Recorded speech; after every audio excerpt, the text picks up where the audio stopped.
Mics are hot.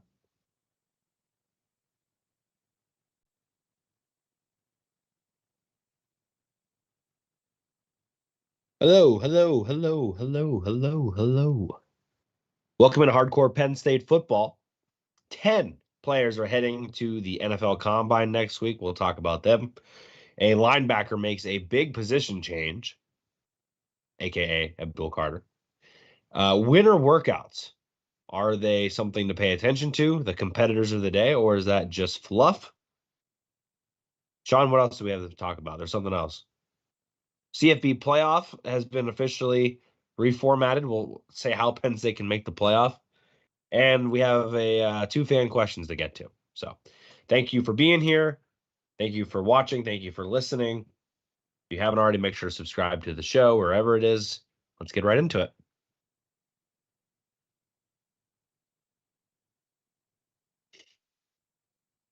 Welcome into Hardcore Penn State Football. I'm Cory Lestochi. With me, as always, the great Shawn Kane. How are you doing today, Sean? Yeah, not too bad today. Hump day.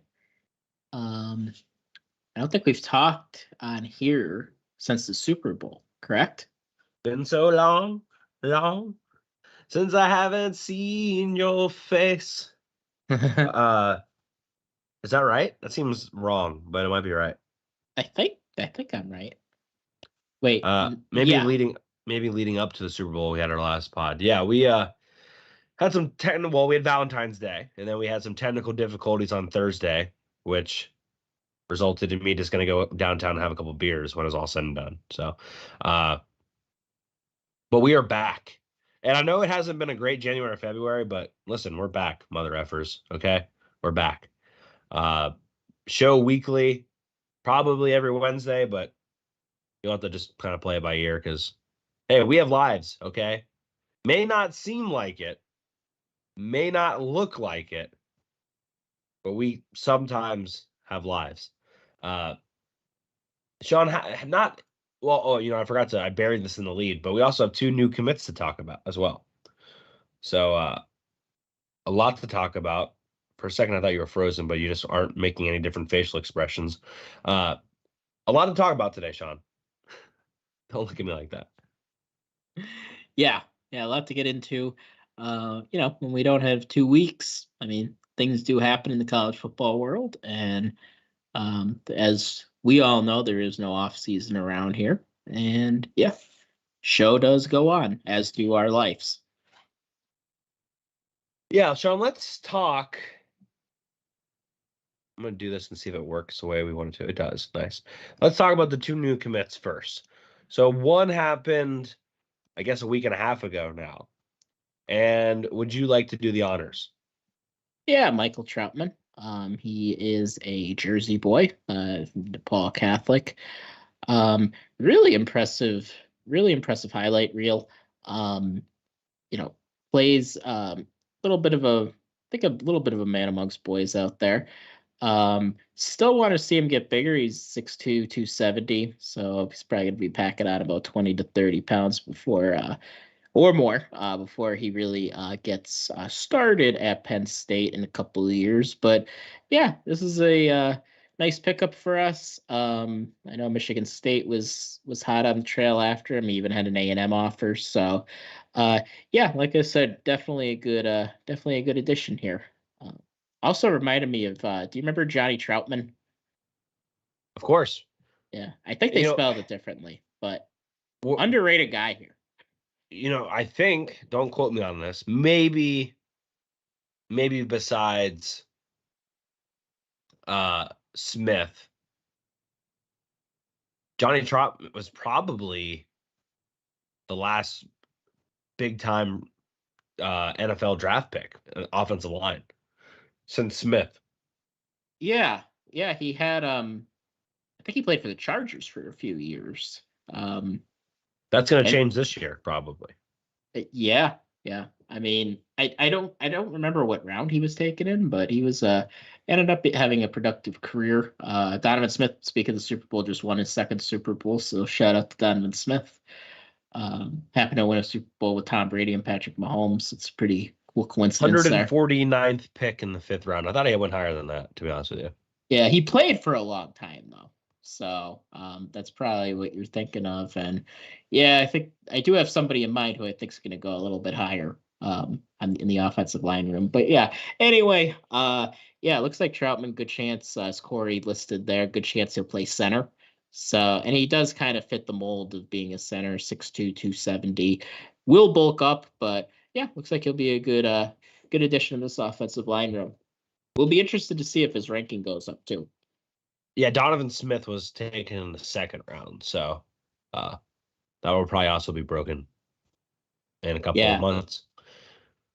Potentially, honestly, potentially, not to give away too much of my draft analysis.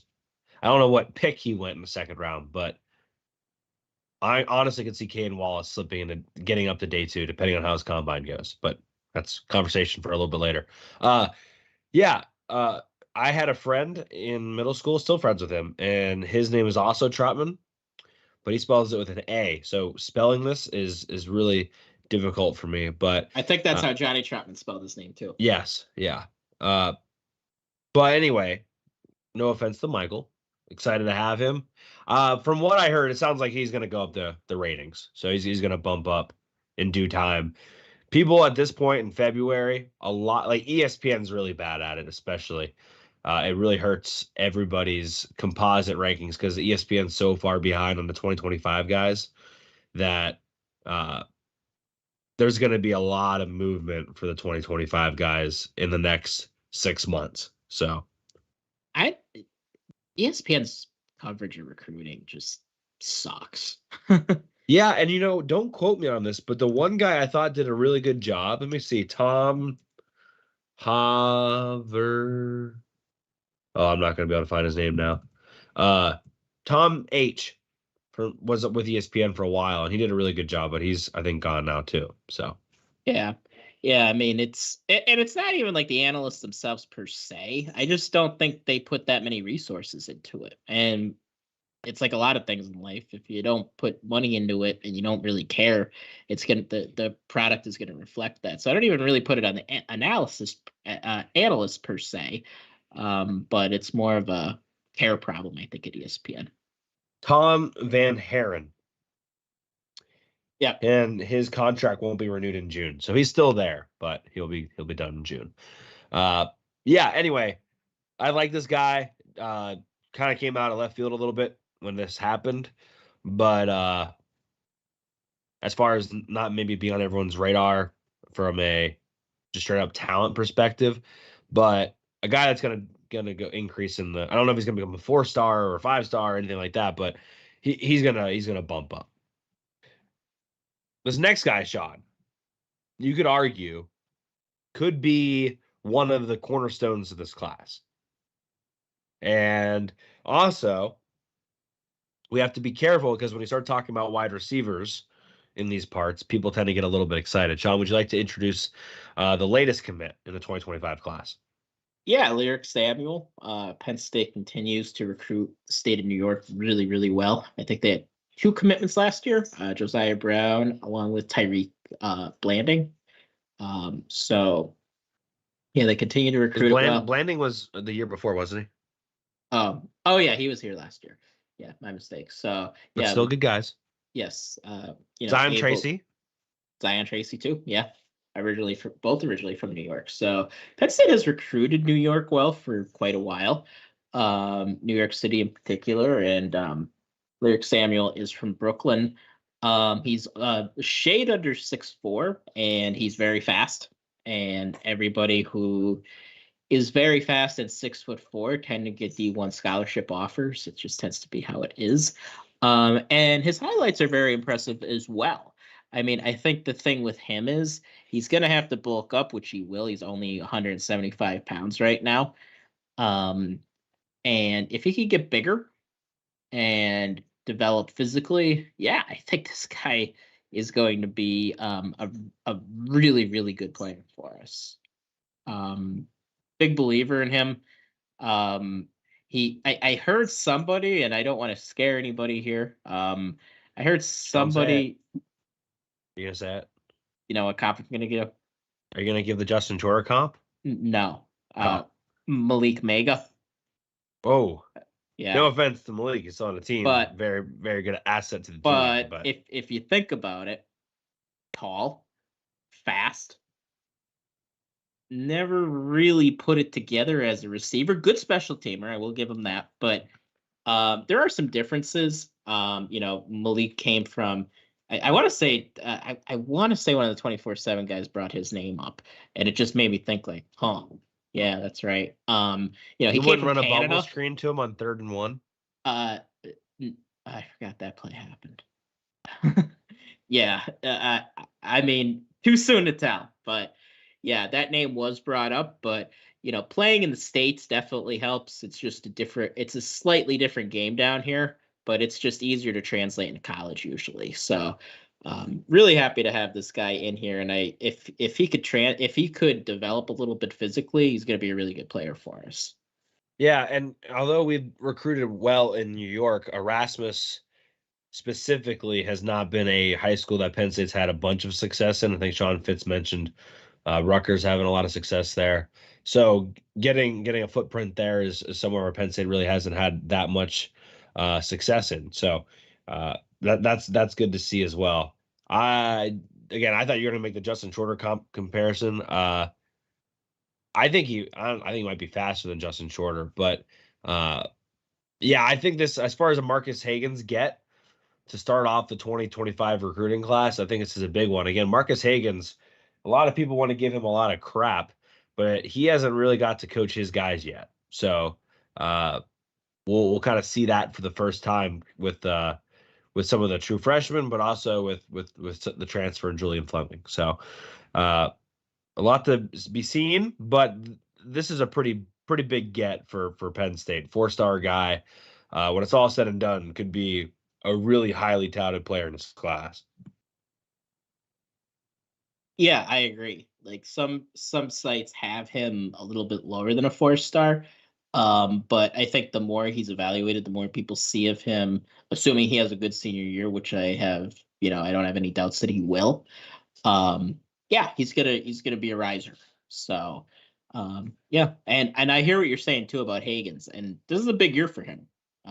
Before Samuel even gets on campus, like we all know they gotta be better at receiver. So, good way to get better is to bring in better players. Tends to help. Little bit of Booger McFarland analysis, but it's Jimmy's and Joe's. Right. I don't want to go down that rabbit hole today, Sean, because I think about the college football landscape and where college football is and where it's heading, and it's just like, obviously the better players make your team better, but it's just so top heavy. It's ridiculous. And I somewhat blame the Florida schools for not being good enough. I somewhat blame the Texas schools for not being good enough until obviously last year. I blame the California schools for not being good enough, and all those athletic recruits heading to places they probably shouldn't be heading. And so, uh, regardless, it's just a very top heavy world we live in. Penn State is one of those weird spots, but you not only have to recruit well if you're Penn State, you also have to get a little lucky. You need those 3 stars to turn into some really, really good players. Like, for example, Olu Fashanu. I could make an argument it's a little less top heavy than it's been.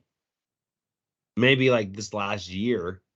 Last year, yes, to be fair. Yakuza's in the title game. It was Washington and Michigan, but yeah, generally, the past, I think with Saban being at Bama, it really affected things because we've never seen a head coach like Saban. I mean, you could talk about all the great coaches of all time. There's never been a guy that dominated like he did. And now you have Kirby Smart, who it looks like he's going to be an all-timer too. So I do hear what you're saying in general. Yeah, yeah. Don't get me wrong, I think Kirby Smart's a good coach. I feel like Nick Saban won obviously at Alabama, but he also won at LSU. He did some decent things at Michigan State. I feel like Nick Saban proved that he could win as the underdog a lot. Kirby Smart really hasn't had to do it very much. They actually have a losing record as the underdog, as do most teams, including Penn State. But I think there's a point to that, right? You've got to have better players most of the time, and getting 4-star wide receivers is the path to that. 4-star receivers that work out, I guess I should say. Yeah, because development's important too. But yeah, you need the guy. You need talent. So definitely a good start building block for the receiver group in this recruiting class. So we talked about the 2 new commits. Penn State's up to, I want to say 9, 10. Somewhere like that. Hold on. They're right around there. As we head into the spring, I know there's already some visits scheduled 12. for 12. Okay, wow. I know we're already, there's visits already scheduled for March, so it's really going to heat up. It's going to be the blue and white games coming up too, and spring practices, but it's also the time of recruiting visits, and in say what, Sean, 5 months, most of the class will be put together. So yeah, that's what it's been the past really few years. We've had our class either 99% wrapped up or 100% wrapped up really by the time football season rolls around. So I'm expecting it to not be that much different. That seems to be what James Franklin's comfortable with, just having everything for the most part done and over with by latest October. let's talk about the players that were picked to go to the NFL Combine. Combine starts next week, which Sean and I were talking before the show, and it seems like it feels like it's a week earlier, but everything's a week earlier. I don't know if you're Catholic, but Lent, I feel like, started earlier. I feel like everything's starting earlier this year, which don't think that's because of a leap year, but kind of feels like there's some reason for it. But I do feel like the Combine is a smidgen early, maybe just by a couple days, but it's starting February 26th instead of like April 4th. Just feels like a big difference for whatever reason. But regardless, Penn State has 10 players heading to the NFL Combine. I'm going to try to do this all off of memory. Ready? Olu, Caden Wallace, Theo Johnson, Hunter Norzad, Disa Isaac, Chop Robinson, Curtis Jacobs, Daquan Hardy, Kalen King, and Johnny Dixon. Look at that. Those are all the players that have been invited. Sean, we sat on the throne last year and told everybody that Sean Clifford got screwed out of it. Some crazy people tried to actually defend why Sean Clifford shouldn't have gone, and they were, of course, wrong, because we are never wrong. I don't know, no disrespect to anybody, I don't know if there was any huge misses as far as Penn State players not being invited. No, I don't really think so. I was a little surprised maybe that Falcons wasn't invited, but specialists tend to be, I don't really know how they pick them. It might be different criteria. But yeah, nobody really glaring stood out to me. I was happy like a guy like Daquan Hardy got invited, because I know, he could be looked over a little bit in this defense, but if you watched him, like I've been saying for 2 or 3 years now, this is a guy that could play in the NFL. Might have a bit of a limited role because he can't do quite everything, but he has a role. So nice to see. This is a big group. You don't have many schools that have 10 guys going to the Combine. I think Michigan broke a record with what, 14? Yeah, they have a ton. They're gonna have a lot of guys drafted because a lot of super seniors on that team. Yeah, but it's just rare to see so many players from one school, from Penn State in particular, at the Combine. Daquan Hardy, to me, like Daquan Hardy and Caden Wallace were 2 guys I was really happy that and Hunter Norzad probably falls into that as well. Not maybe a smidgen surprised that all 3 were invited. If you would have told me beforehand, I wouldn't have expected all 3 to make it. I thought somebody would have got screwed. So that was nice to see all 3 of those guys made it. I just feel like even in past years, a guy like Curtis Jacobs might have got screwed. So Just nice to see things work out appropriately. You could argue that Daquan Hardy got an invite because he played in the Peach Bowl. Some would make that argument. I mean, it doesn't hurt because I don't think he played some in the Peach Bowl, but he played, and he played a lot of snaps, and that's going to speak a lot highly about his character. And if you watch him against Ohio State, you watch him against Michigan, he belonged on the field. And Yeah. I thought he played well against Ohio State. I thought he had a good game, like a legitimately good game. And when he played Michigan, he didn't have to do as much, but again, he certainly played. He certainly did his part. So and you want to look to see if a guy like him, who doesn't have all the traits, he's small. How does he do against better competition? Does he look overwhelmed? And I don't think I've ever seen Daquan Hardy look overwhelmed. So no matter what, he's gonna find a niche somewhere. Might be his special team role, hopefully a nickel back, but he's gonna find a niche somewhere. Who do you think blows up the combine? Chop. Yeah, I'm seeing Chop slipping a little bit on boards to the late first round. But I think he's gonna be fantastic at the combine. I don't even look at the boards really until after the combine because I just feel like a lot changes. But I think Chop Robinson's a top 15 pick, but that's just my opinion.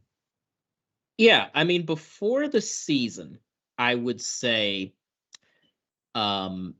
is he big enough? And size is still going to hinder him a little bit, just because, he's only probably a little bit bigger than, and I don't mean to compare them. I think Chop's a better player, but a little bit like Aaron Maben, where Aaron Maben was a bit of a tween.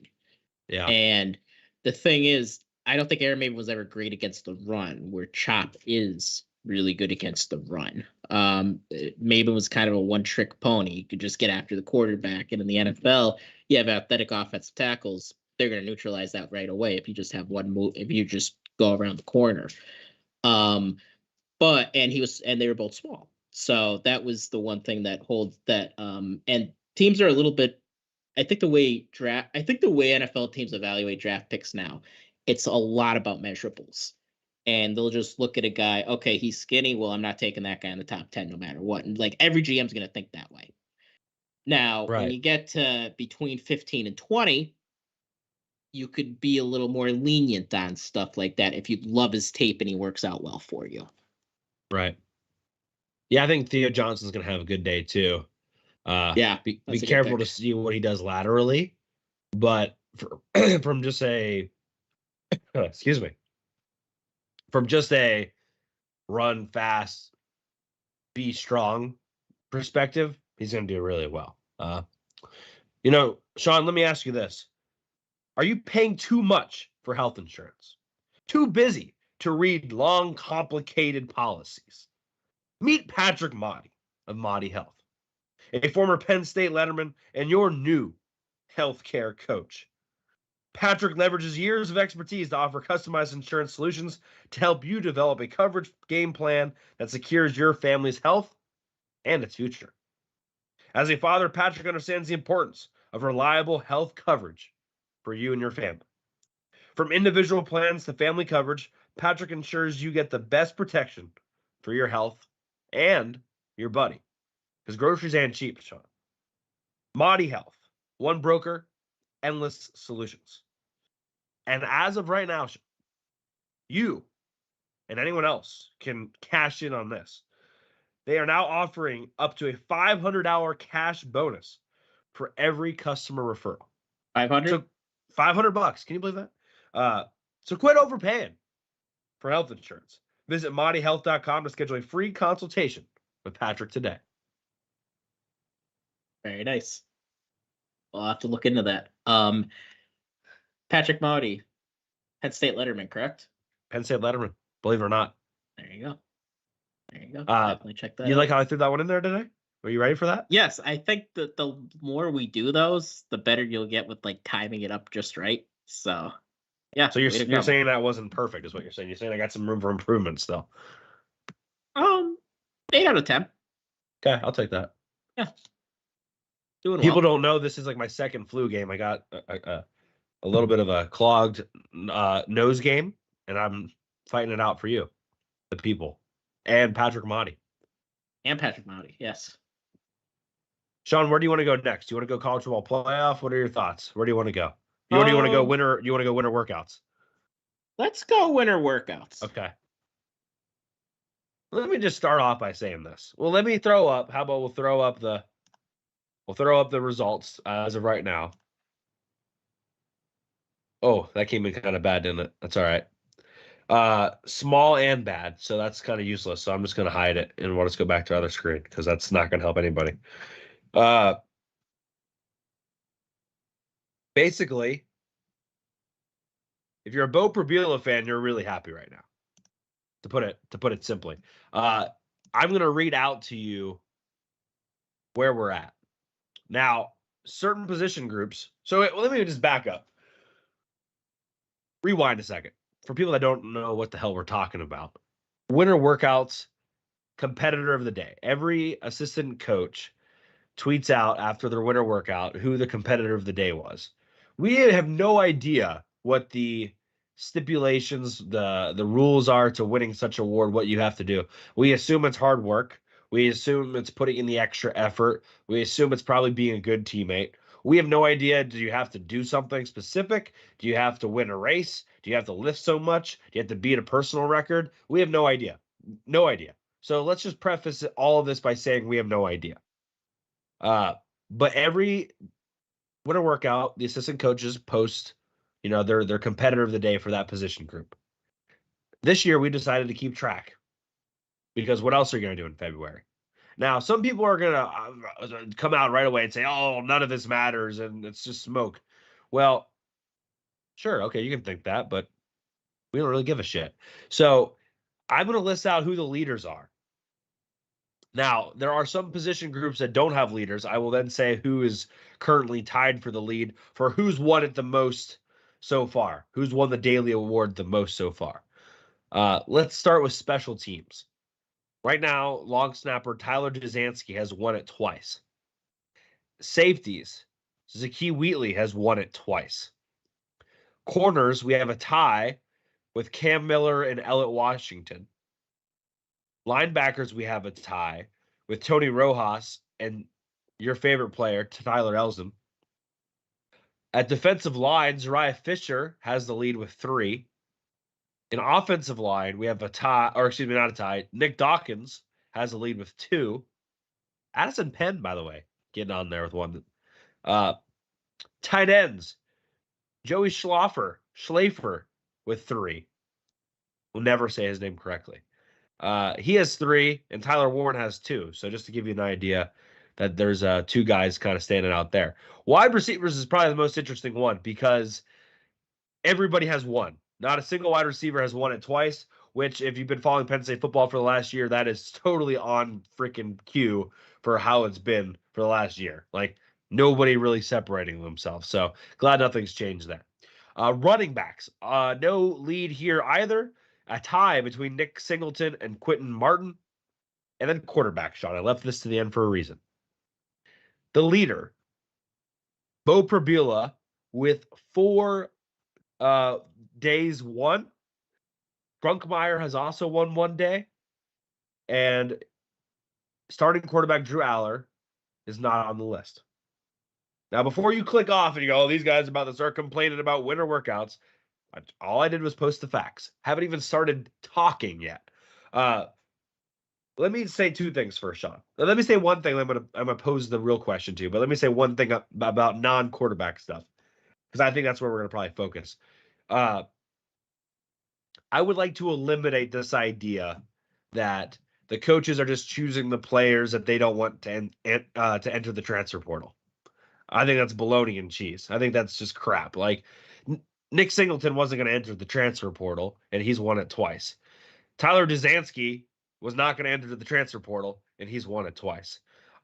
Tony Rojas was not going to enter the transfer portal, and he's won it twice. So you get my point here. So the receivers, we felt like at one point all of the receivers could have entered, and they've given one to everybody. So I do not believe in the idea that they're doing it to keep certain people happy or recognize certain people just because they don't want them to leave. I think that's a bunch of malarkey. Wanted to get that point across. But then, Sean, I wanted to pose the question to you. What stock do you take in winter workouts, and specifically at the quarterback position? Let me say this again and record it. What stock do you take in winter workouts, competitors of the day, and specifically at the quarterback position, with the fact that Drew Aller has yet to win a Competitor of the Day award, and backup quarterback Bo Prabila has won 4 out of the 5 days? Well, let me put it this way. I don't think it says anything bad about Drew. I take it as meaning something positive about Bo Prabula and how well he's been competing. And there's been a lot made about, if Bo could improve as a passer. Is he a better fit in Andy Kotelnicki's offense than Drew Aller? Is he a better fit in James Franklin's, what he would like in a quarterback than Drew Aller is? And I think there is some truth to that.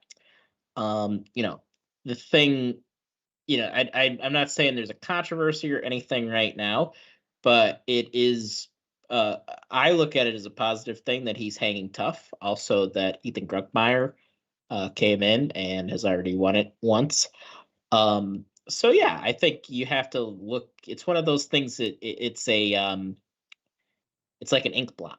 I mean, you take out of it what you want to see. So if you want to take it as Drew Aller, I don't know, isn't working hard. I mean, I guess that's one way to look at it. I don't really think I would look at it that way. I would just kind of look at it as Bo Prabula's doing well, and it's a good sign. But ultimately, guys, the quarterback position, if you want to talk about a potential controversy, quarterback position is about throwing the football. And that's the end all, be all. And I know there's a lot made with, people look to the NFL, they look at Patrick Mahomes, they look at Lamar Jackson, and those are all guys that can move really. Those are all guys. Lamar can move like a receiver, and Patrick Mahomes could certainly move well. Josh Allen's a good athlete. But at the end of the day, they could all still throw the ball. And that's what it's going to be about. And if Bo can improve as a passer, yeah, he's got a chance to compete in this row, based on what we saw, in my opinion. But I'm not going to jump to any crazy conclusions either. I still think Drew Aller is QB1 on August 31st. I'm going to jump to some conclusions. Yeah. So, Sean, I thought you were going to say it, but then you didn't quite say it. You said, does this say whether or not Drew Aller is working hard? I would argue, yeah, probably that doesn't conclude that. But what does it, excuse me, what does that say is, does it mean that Bo Prabila is working harder? I mean, he's won it 4 out of the 5 times. Maybe. Yeah, maybe. I'm not saying Drew Aller isn't working hard. I'm not trying to say Drew Aller doesn't have work ethic, but does this mean Bo Prabila is working harder than Drew Aller? Or is at least looking like he's working harder? There's always some guys that just have a way of making themselves look like they're working hard. We all know those types. I'm not trying to say Bo Prabila is like that, but he's clearly doing something to win his Competitor of the Day award. Again, we don't know what that means or how you win it, but Bo Prabila has won it 4 out of 5 times, and Drew Aller hasn't won it once. And you're right, Sean. I don't think Drew Aller is going to lose his quarterback job because of winter workouts or anything crazy like that. But here's what I will say. The knock on Drew Aller has never been about his tangibles. It has been about his intangibles. His conviction to throw the ball over the middle of the field, his confidence, what you'd like to see, a little bit more gamesmanship, a little bit more pizzazz, a little bit more moxie, a little bit more swag. To me, the winter workouts, there's an opportunity to gain confidence, to build that trust, self-esteem, whatever. This is a great opportunity to do that. It's also a massive opportunity to take control of the team from a leadership perspective. And if the competitors of the day have any influence on that, if I am a receiver or a tight end or an offensive line, I would like to see my starting quarterback win the competitor of the day at least a couple times, just from the standpoint of he's our guy, he's our leader. Lead by example, win the competitor of the day award. I don't care what that award means, but we should go win it, shouldn't we? Shouldn't our quarterback want to win it? Shouldn't our starting quarterback want to win it? And I'm not saying he's not trying to, but clearly Bo Perbula is, and he's doing it. So I'm, from a tangible perspective, I'm not freaking out. But from a intangible perspective, a leadership perspective, I absolutely am starting to wonder a little bit. Will he have the trust, faith, confidence, and all of the intangibles to be the leader? Will his players have the same kind of respect towards him? Because remember, Sean, it's not like Drew Aller's coming in this year, guns blazing from last year, and he's ready for another great campaign. We limped into the offseason. Drew Aller came out at times, and Bo Perbula looked good. Not only did Bo Perbula look good, the offense looked to have a little bit more giddy up to it. So what does that mean now if Bo Perbula is continuing to outwork Drew Aller in winter workouts? What does that say if I'm a teammate? Look, I'm not trying to look too much into it. All I'm saying is it does mean something to me that my starting quarterback hasn't won competitor of the day. Whatever way you have to win. I don't care if you have to just pick up jock straps in the locker room afterwards to win the award. I want my starting quarterback to win that award. I remember when are you familiar with Seth Wickersham? He's covered, for ESPN, he covered Patriots for years. He does a lot of investigative reporting, and he was the first one to say Belichick and Brady don't get along. And people were like, no, Brady will never leave. And there were a lot of tears in their Dunkin' Donuts coffees when he left. And then he ended up going. And one of the rifts between Brady and Belichick was Belichick refused to give Tom Brady Patriot of the Week award. He just straight out refused to give him it. He'd be like throwing for like 350 yards, just wouldn't give him the Patriot of the Week award. So maybe it's a little bit like that. I don't know. But Drew Aller did win it last year, just so we can clarify that. He did win it last year. Couple times though, right? Correct, but he has won it. So like the idea that like he's not because one person on Twitter was like he isn't an athletic freak, so he's not going to win the award. And I'm like, what? What does that have anything to do with anything? I mean, it could. Like Bo is probably a more well-rounded. Bo is a more well-rounded athlete. So correct, but the award is an athlete of the day. Yeah, but again, we don't know what goes into this. Just like you said, Ethan Grunkmeyer won the award. Ethan's probably a better athlete than Drew. Drew Aller won it 2 years ago or last year. So, well, it's not like he's me. Like, yeah, he's got some athletic ability, but like he's not the athlete that Bo Perbula is. Yeah. So maybe, like you said, sometimes when a guy looks like they're working a little harder, like, and guys, the thing is, in today's world, take off the shirt and sweat is what we're saying needs to happen. Yeah. There aren't a lot of guys that don't work hard that are at Penn State. That there really aren't. There might be at most 3 or 4 guys on the team that really don't work hard. Like it just doesn't happen very much. Now knowing that there are some guys that work extremely hard and some guys just do enough. I think the guys that work extremely, extremely hard tend to shine a little bit with things like this, and they tend to be better workout Harrys or whatever you'd call them, workout warriors. I think there was more. Would you agree with me on this? That there was more people on last year's team that didn't work as hard as like previous years? Yes. Okay. Yes. So we're on the same page there. I will just come back to this. I'm not going to name names, but yes. Yeah. I want my quarterback at the end of the day to win the award. I do. And maybe he wins it tomorrow because it's Tuesday and Thursdays, and all this goes out the window. But I don't care. And if I'm Drew Aller, I'm pissed. Backup quarterbacks won it 4 times in a row, even at my own job. So if a coworker, like, yeah, I want my coworker to do well.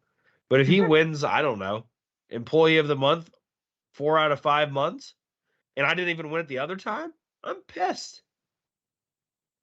Well, I mean, from what we hear, and I don't really buy this, by the way.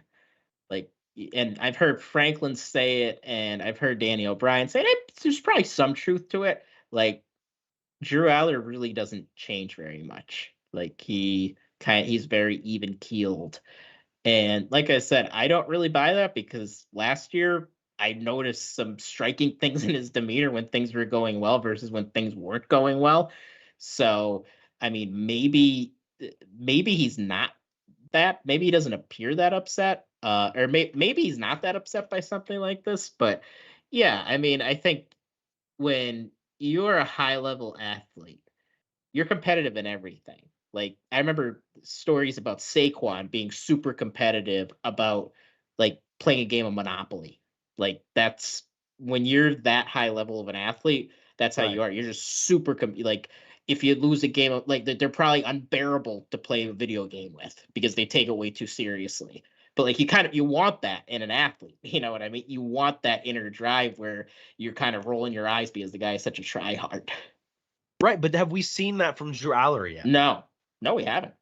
I mean, so that's my whole point. That's why I hear you. What we saw on the field last year, the only time I can really remember where I was like, okay, Drew, was when he had that rushing touchdown against Michigan. And I was like, maybe that was the moment where he flexed a little bit and he was like, "Hoo-ah!"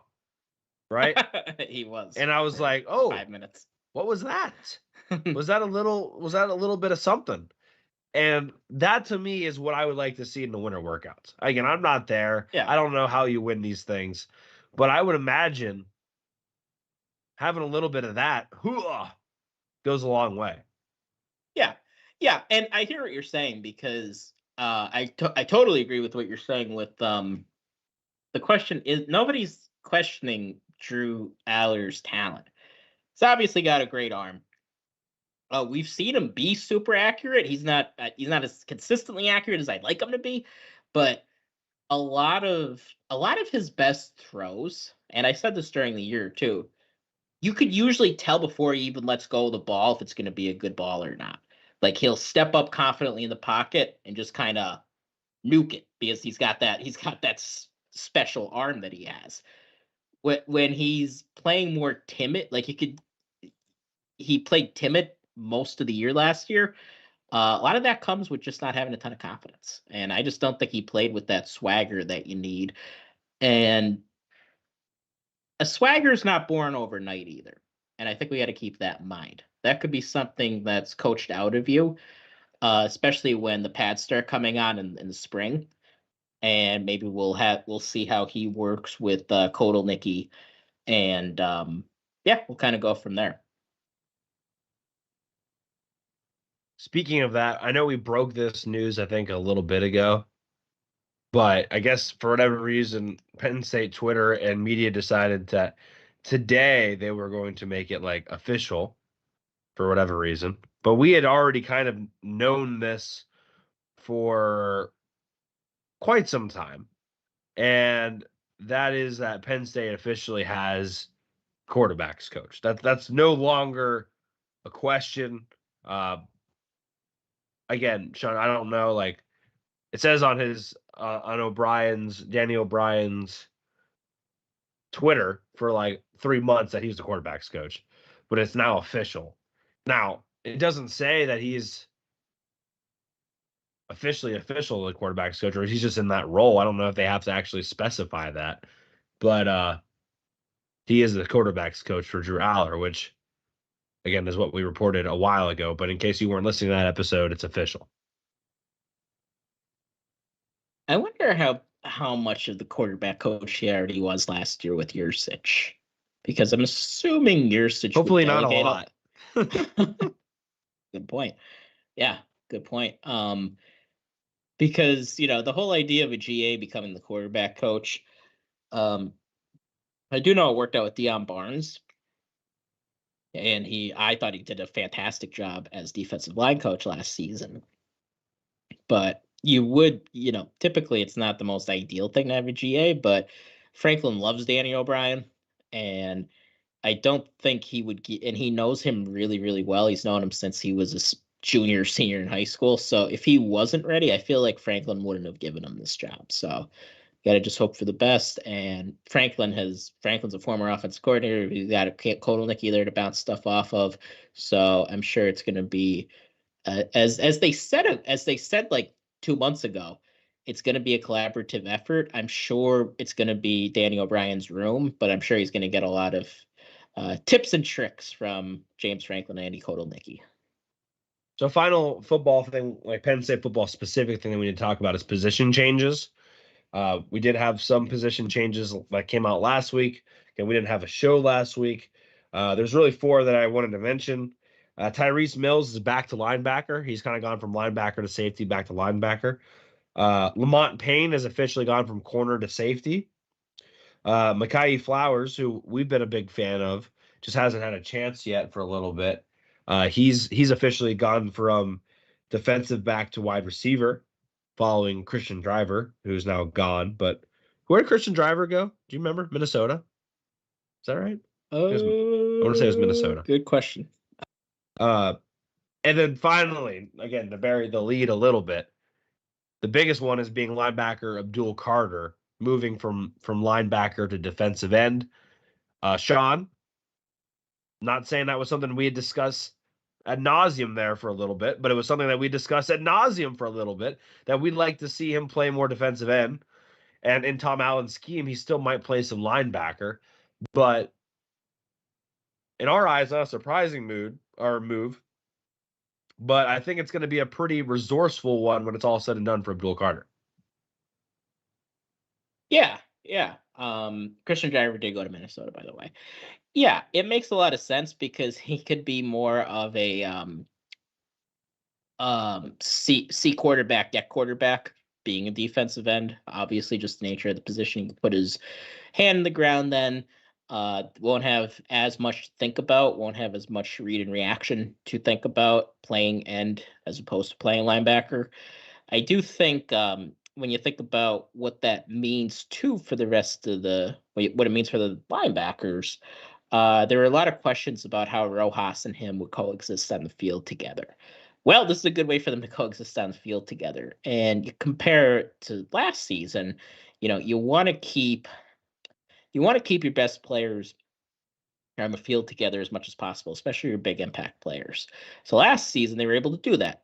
Adisa Isaac and Chop Robinson at end, and you'd have Abdul Carter at linebacker. So those are 3 guys that are going to keep offensive coordinators up at night. Now, obviously, Adisa and Chop go pro. You're going to have Denai Dennis Sutton there. You're going to have Abdul Carter there. And then you're hoping those linebackers could step up. We all like a lot about Tony Rojas, but this is the year that he's going to have to step up from being, just kind of a part-time player to being a guy that we're going to heavily rely on. And so that's kind of how it affects everybody else. And then you have to think about the depth too, and what it's going to mean for the Kavion Keyses of the world. Tamir Robinson. So there's going to be a ripple effect from this throughout the whole front 7, in my opinion. I agree. First of all, I like it, right? I think this is.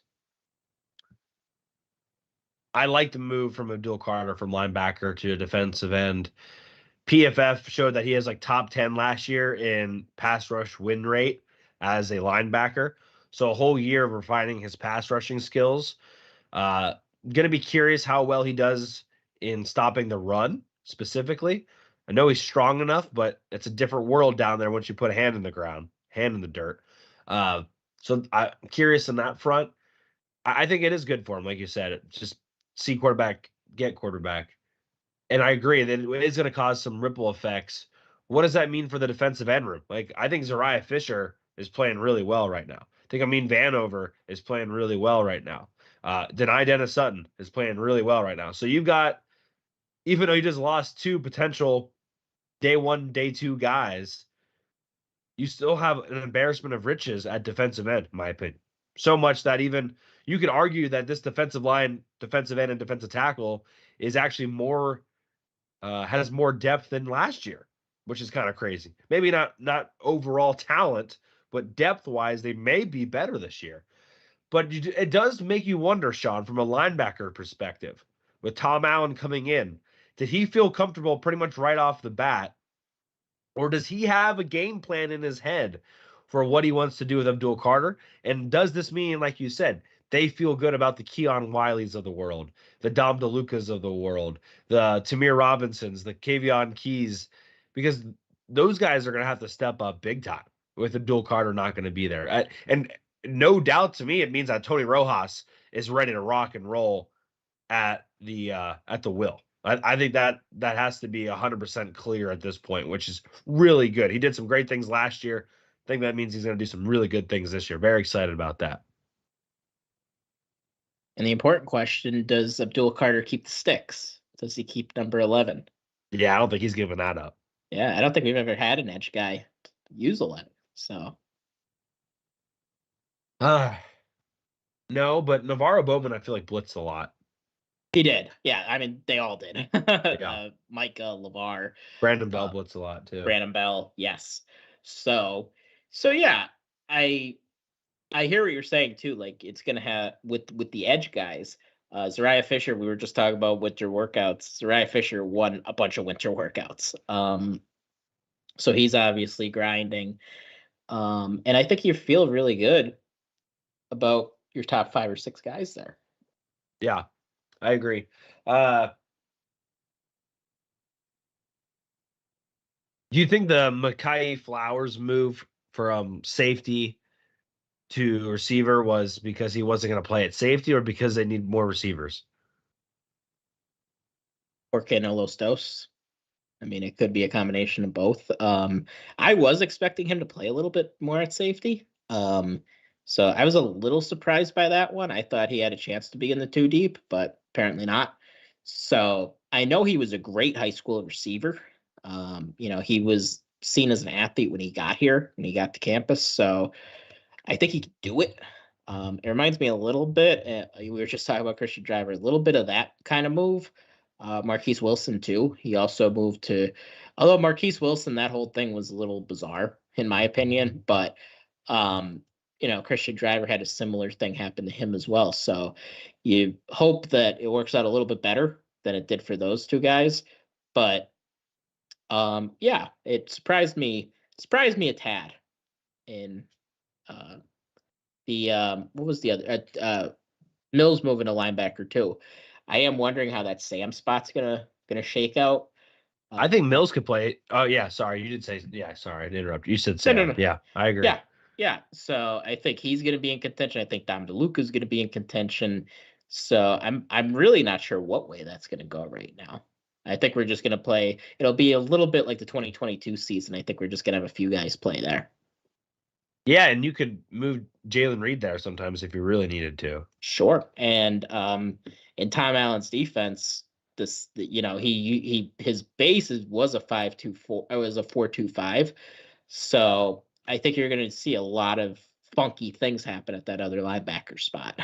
I think the move for Flowers too, it means like King Mack is ready to go. Yeah. I think King Mack is the truth. So, and Dakari Nelson's another guy that hadn't done much yet, but he has good size as well. So be curious what they do. Yeah, be curious what they do there at that Sam spot. We've talked about Dom DeLuca. Love the guy. Go buy his sauce. Curious exactly what his snap count looks like. Is he an everyday guy? Probably not. Is he a first, second down guy? We'll see. But we'll have some more time for that. Okay, so one of the things we wanted to talk about college football playoff wise is a fan question.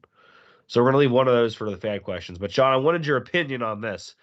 There was talks of college football going to a 2-minute warning. What are your thoughts on college football having a 2-minute warning? The funny thing is, when I was younger, I used to suggest this. I kind of like having 2-minute warning. It's like an extra timeout. But the thing I don't like about it, and the only reason this is happening, is more commercial breaks. And that's the only reason this is happening. And there's no other reason. Don't let college football tell you otherwise. Don't let these people who are full of bullshit tell you any different. That's why this might happen. And it's just so they could get more ads. And that's a depressing thing. So out of principle, I'm kind of opposed to it. Even though I don't think the idea in itself is that bad. How about this? How about we have a 2-minute warning, but you can't go to commercial break? I love it. That's exactly what I was going to say. Yeah. That The I'm last fine 2 with. minutes, the last 2 minutes of college football would take forever. And it's just so funny because then they'll get back to the exact same time duration they were at before they made the rule change for last season. And then they'll say that they need to make more rule changes because it hasn't done enough to the duration. So that is the college football we live in. Speaking of that, there was another meeting today to expand the playoff to 14 teams in 2026, who I don't know anybody and their mother who was asking for a 14-team playoff. So, again, I'm going to be honest with you, John. We've had these conversations a couple times. They're depressing. They bum me out as a fan. If it wasn't for this podcast, I honestly would be really upset about having to watch college football. Like, the product, in my opinion, is diminishing. Now, there are people out there. There are college football writers out there, because one of them tweeted something stupid yesterday where they said, well, everyone's saying it's ruining the sport. They said NIL is ruining the sport, but the interest has never been higher. Just because the interest is higher, just because the ratings are up, just because you're getting more clicks, doesn't mean the sport's in a better place. Give me a break. So I'm against a 2-minute warning. I'm against a 14-team playoff, but it's just sad. It's sad, Sean. I mean, this is kind of where we live. Like, this is kind of where we're at, though, with college football. I mean, and sports in general. I mean, the NFL is discussing another an 18th game and another playoff expansion. Like, there are too many teams in the NFL playoff as it is. And now you're going to add another team and you're going to add another game. The season's too long. And it's the same thing with college football. I mean, it's just all driven by the almighty buck. And I mean, I think when the TV deals started getting massive, which they're over $1 billion for the Big Ten and the SEC. Yeah, this is what's going to happen. And the TV networks, they run the sport now. It's not really even certainly not the NCAA, but it's not really even the conference commissioners. It's TV networks, period. And they're the one entity that always gets what they want. Coaches don't always get what they want. The players don't always get what they want. Conferences don't always even get what they want. The TV networks will always get what they want. Well, that was depressing. Yeah. Sorry. Okay. I mean, you have to do what you got to do, but. I mean, any lies? No. Let's stick with this stuff. First question here from Jay Ferg. Does this new 5+7 rule for the college football playoff mean the highest ranking non-Power 5 team outside the top 12, as long as one isn't in the top 12, isn't guaranteed a spot? What this question is referring to is that they've officially moved away from the top 6 champions to the top 5. What this really means is 4 of the top 5 conference champions will get a bye. Then the other one will have an automatic bid. They don't necessarily have to have the 5th spot. You have to win a conference championship to get a bye.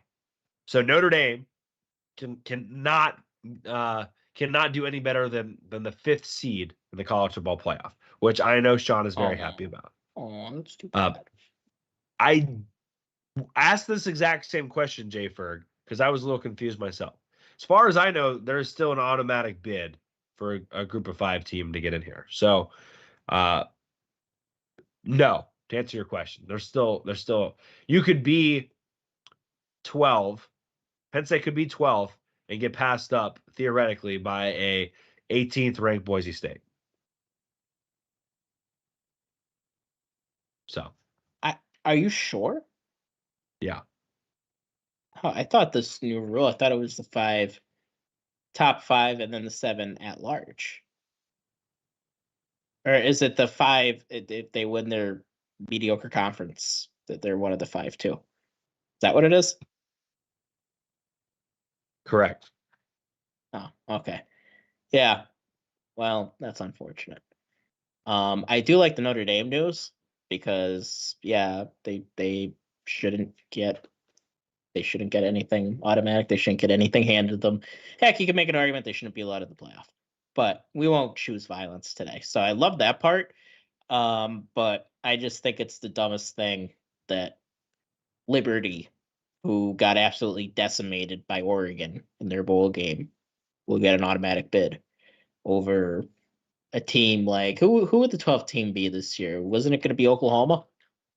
I don't think that's fair. Oklahoma beat Texas, and Texas nearly went to the title game. So yeah, I think it's now if you earn your way into it, like Cincinnati did a few years ago, yeah, I have no problem with you getting in. UCF a few years ago would have gotten in. That's fine. But you shouldn't be able to automatically qualify, in my humble opinion. I'm double checking myself.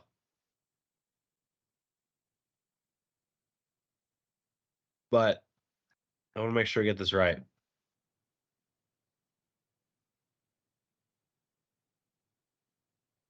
I don't see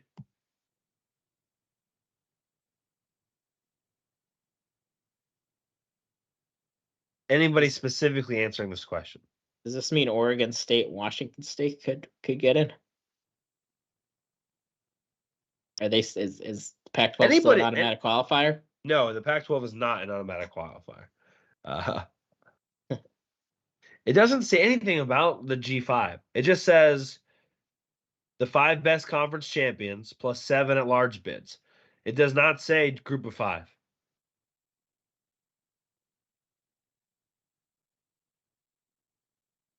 So, from my understanding, originally it was a 6 plus 6, but now it's 5 to 7.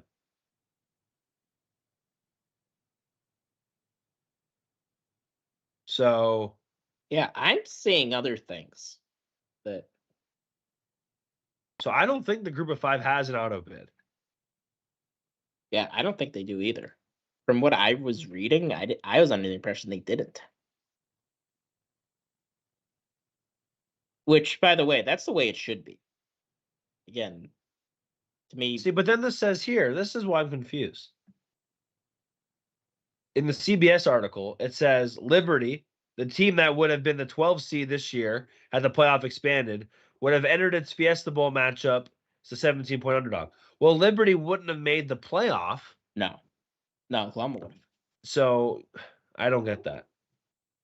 Yeah.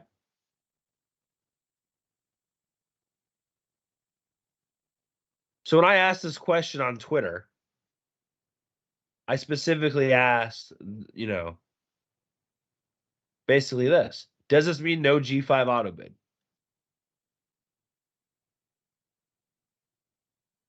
College football nerd said no. With the Pac-12 imploding, a G5 team will always have to get an auto bid.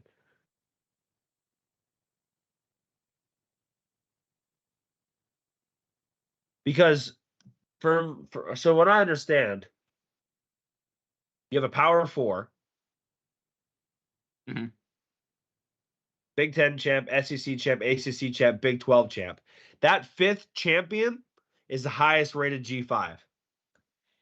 This is from ESPN. It says in most years, the 5+7 format will assure the conference champion from the SEC, Big Ten, Big 12, and ACC a spot in the playoff, along with the highest-ranked Group of 5 conference champion.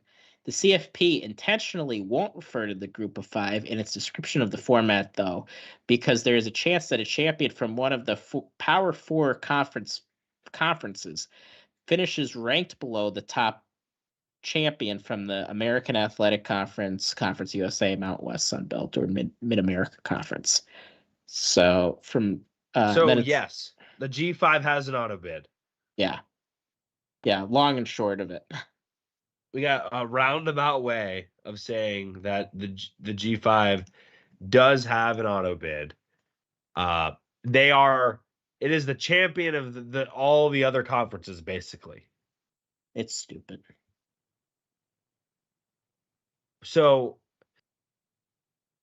which is even makes it more hilarious that a Memphis could get an auto bid and be a top 4 seed and Notre Dame can't. It makes it even funnier. This is true. I would enjoy that. But well, a few years ago, Cincinnati's big win was on the road against Notre Dame.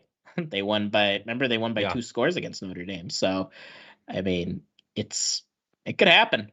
So the point is, you will have the 4 Power 4 champions plus 1 auto G5 bid. The top 4 highest ranked of those 5 will be your 4 bye teams, your top 4. Then 5 through 12 will play each other with 5, 6, 7, 8 all hosting.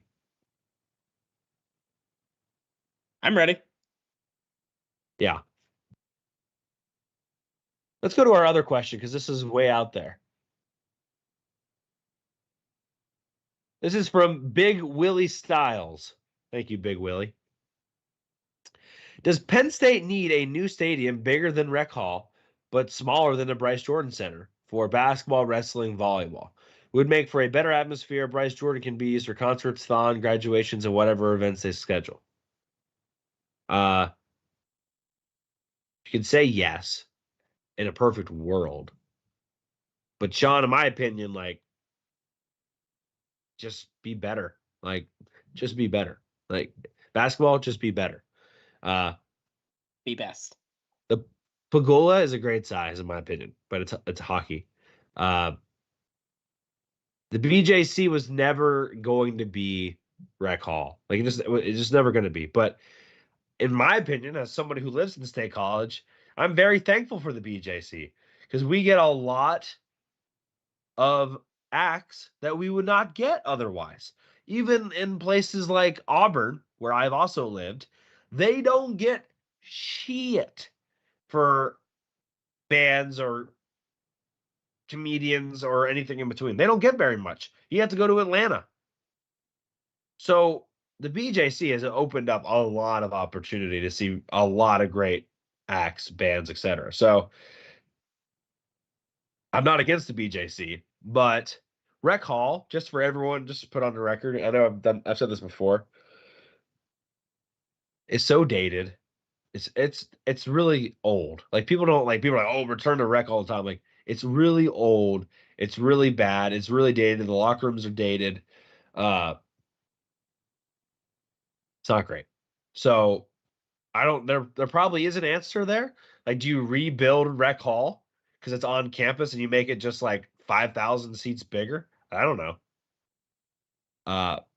That's probably the answer, actually. But I mean, the thing with Rec too is, and people don't realize this, we do so much with Rec. There are classes that take place in Rec Hall. There are multiple sports that play in Rec Hall. So there's already a lot going on there. To answer your question, in an ideal world, yeah. I mean, I would be fine with that because the Bryce Jordan Center is not a good basketball venue. It's a good concert venue. It is great for something like Thon. It is great for graduations. You can fit a lot of people in there. But it's not a great basketball venue at all. You're very far from the court. It's too big for a team that's not that good. It hasn't been good for really throughout its history. So it's too big. It's too far. The seats are too far away.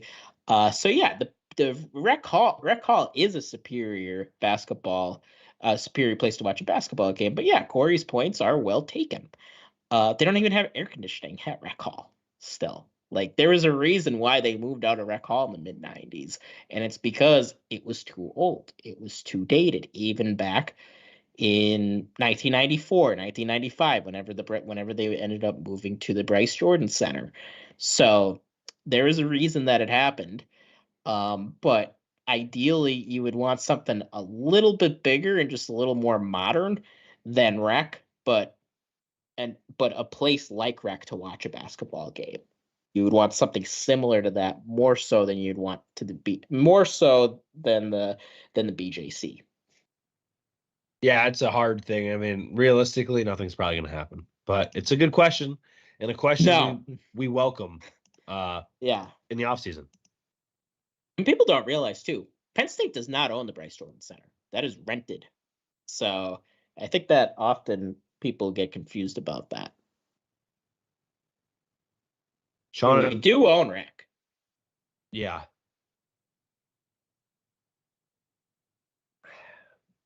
Yeah. What? The BJC is just huge. Like, even if the Penn State basketball team was like #1 in the country, they'd have a hard time selling it out every night. Especially during the week, yeah. Yeah. During the week, it's hard to get people to drive 2 hours, which feels like it's hard to get me to go down 10 minutes down the road to go to the game. Yeah, I mean, people are very busy with their lives. Like, I think the return to rec. Let me take a look at the score here. They were Penn State was losing. It is now, as of 8:11 p.m., 77-70. So they are in the game. They're down 7 right now. We also had some basketball news this week. Kanye Clary is no longer with the team. So a little bit of unfortunate news there, but not uncommon with the first-year coach.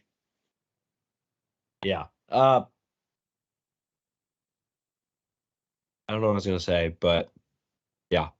Hardcore Penn State basketball. Hardcore Penn State basketball. That's all I have, Shawn. Maybe we play a football game at rec hall. Who says no? Probably somebody. Probably a lot of people, actually. Oh, what I was going to say was they don't even have the students along the side of the court. They have them behind each hoop. So they're not even like right there when they inbound the ball and stuff. Yeah. Interesting. Which this is the first time they're back since 2015, which is crazy because we were in school. Yeah, we were. Was that? Did we ever win the return to rec game? Yeah, we won that year because it was a non-conference game, if I recall. Oh, we made sure we won that one. Yeah, I remember we blew a game against Princeton. It was a real Pat Chambers special. We were up by like 20 and lost by 10. Well, we'll get out of here. Let everyone go enjoy the final minutes of this Penn State Illinois basketball game. But thank you guys so much for being here. If you haven't already, please make sure you've subscribed, whether it's on State Media or wherever you listen to the podcast. And we'll be back next week. Any final thoughts, Shawn? Be sure to reach out to Patrick Motti. Yeah.